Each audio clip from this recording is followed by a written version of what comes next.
कहते हैं कि श्राद्ध केवल सनातनी या हिंदू धर्मावलंबियों में ही है, वो भी थोड़े अज्ञानवश या पूरी चीज न जानने के कारण ही बोलते हैं। जैसे आप कतिपय मत जो है उनमें जो प्रचलित मत है उनको आप देखें तो दुनिया में जिनको आप धर्म के नाम से उद्भाषित करते हैं वो इस्लाम और ईसाईयत। इस्लाम सीधा सीधा श्राद्ध का समर्थन भले ही न करता हो, लेकिन इस्लाम में भी उनके जो उर्दू के 12 मास हैं उन मासों में जब अपने पितृओं की, अपने पिता की तिथि पड़ती हो तो उस तिथि को फकीर को भोजन करवाने का विधान है।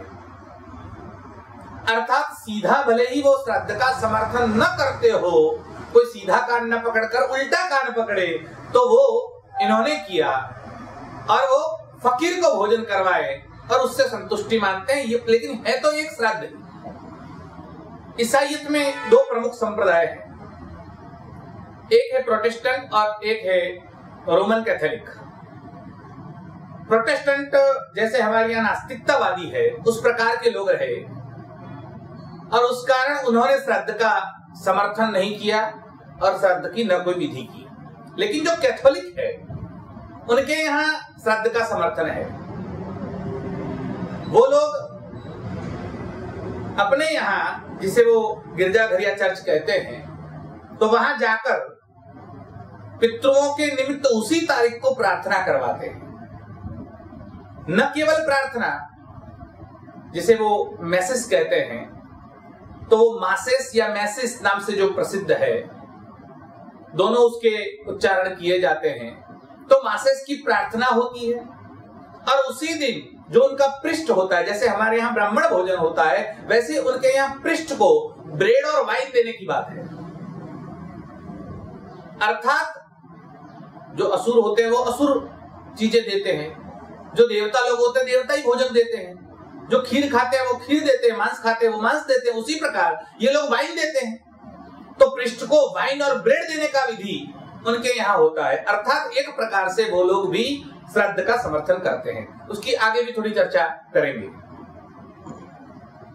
जो पारसी लोग हैं, वो पारसी लोग अपने पितरों की तिथि के दिन अपने ही एक घर के कोने में साफ सुथरा करके उसको पवित्र बनाते हैं और वहां पर फल और फूल की टोकरी रखकर पितरों से इसके लिए प्रार्थना करते हैं। अर्थात वो भी श्राद्ध को एक रीति से मानते हैं।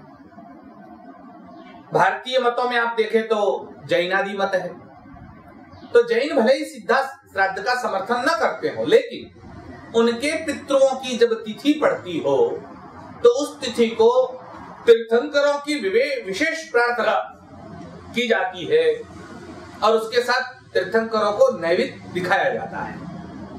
अर्थात वो भी कुछ न कुछ उस दिन करते हैं।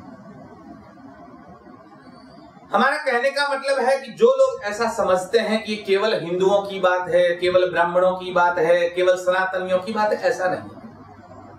जो हिंदू धर्म के विरोधी है या सीधा समर्थन नहीं करते, वो लोग भी श्राद्ध में कहीं न कहीं, कैसी न कैसी अपनी मान्यता को स्थिर करते हैं, देखते हैं।